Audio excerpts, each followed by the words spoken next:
Ramblin' Man here, heading home from my son's summer league basketball game. You never know who you're gonna see. I saw a guy 3 rows ahead of me sit down. I'm like, yep, I think I know who that is.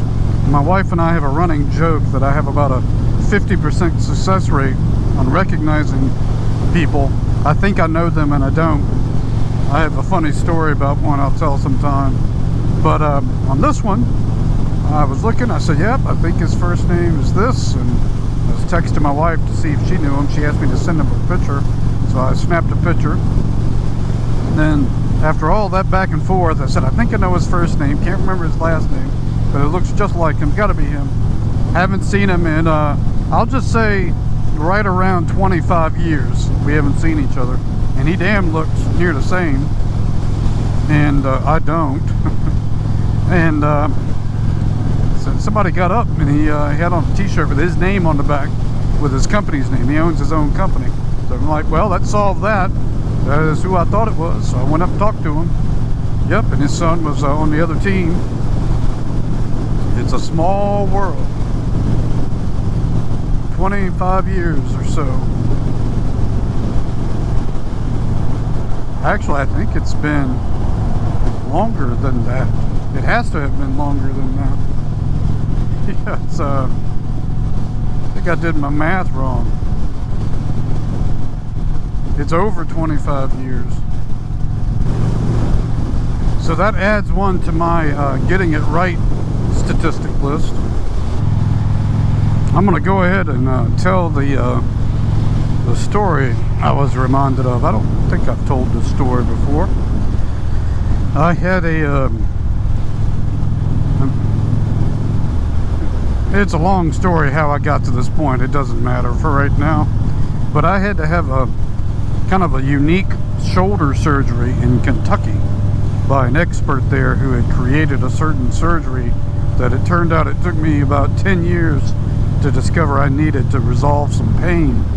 So we go to that, it's outpatient, and I'm hopped up on pain meds on discharge. And for those, they make a lot of people sleepy. They don't for me. They wake me up. So I was running off, good gracious, I was running off almost no sleep. Sorry, that good gracious was for the sun.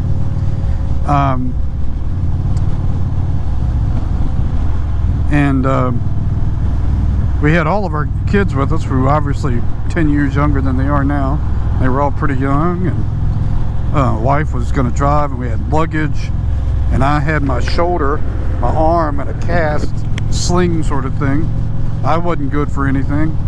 And I told my wife, I said, hey, you see this guy over there? I think that's one of my clients. It's one of my customers. She's like, no. And again, we had this running joke even way back then. She's like, no, that's not one of your customers. I'm like, I know him. That's who it is. And I said, I'm going to go up and say something. She goes, no. You don't want to do that, just stay here. So then she starts wheeling all of our luggage out to the car while I'm in La La Land. And I see this guy approach her, and I later learned he said, hey, I see your husband there had a surgery, can I give you a hand with those bags? My wife said, no, that's okay. He said, I insist. And so he helped her put the bags in the car. And then before they parted company, my wife says, hey, look, my husband thinks you're in one of his clients, his customers. He said he recognized you. Are you in such and such business? Which was my business. And he said, no, ma'am, I'm not. She said, oh, okay. So they proceeded to, my wife proceeded to walk away. And he called out and said, hey, I can't do that to you. And if you go back, your husband might be upset. And he said, I've got to admit to you,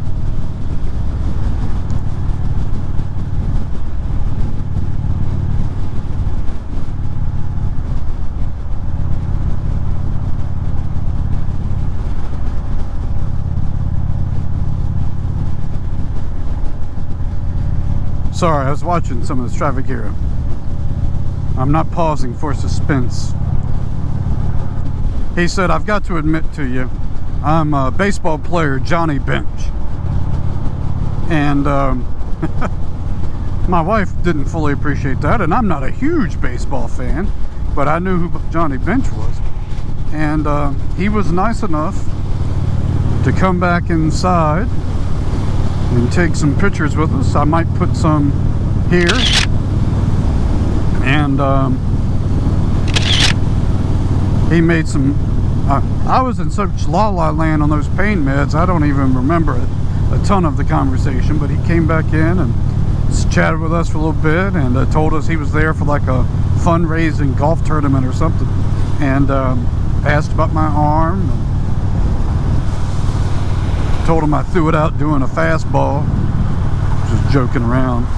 And then we were able to mail him some of the printed copies of that photo, and he autographed 2 of them, and we have them framed. Actually, I might have gotten 3 done. We've got them framed. That was pretty cool. So that's my funny story about recognizing people. While I'm at it, I'll share one more. I'm full of stories. My wife and I were in a Hardee's one time, at least 20 years ago. And probably 23 years ago or so. And we were standing in line, man and woman were in front of us, and I said, "Hey, I recognize that woman. I know who that is." And my wife said, "Who?" I said, "That was my 7th grade English teacher, Miss Blankenship." And she said, "That is not," she goes, "there's no way you would remember that." And I said, "No, that is my 7th grade English teacher, and I remember something she did.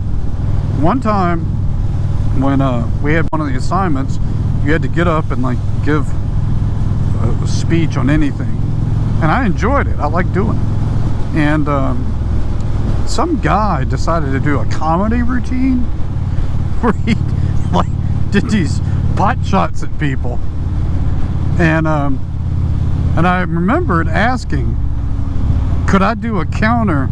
I mean, he targeted like members of the class, and so she's like, she loved it. She's like, "Yeah, if you want to give a rebuttal."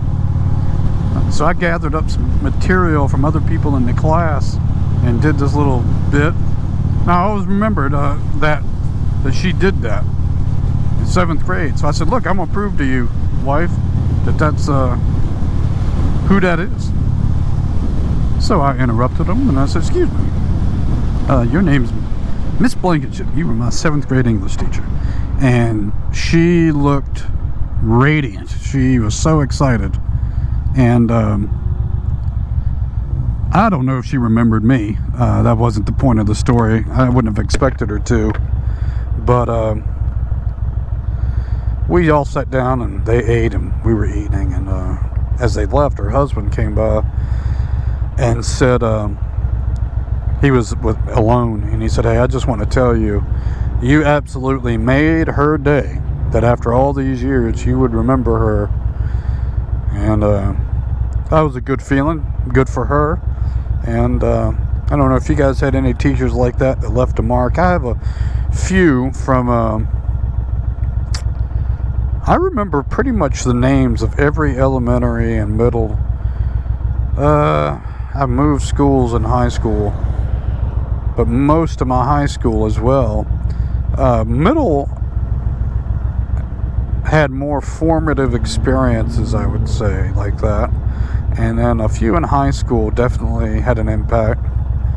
Then in college, 1 or 2 professors.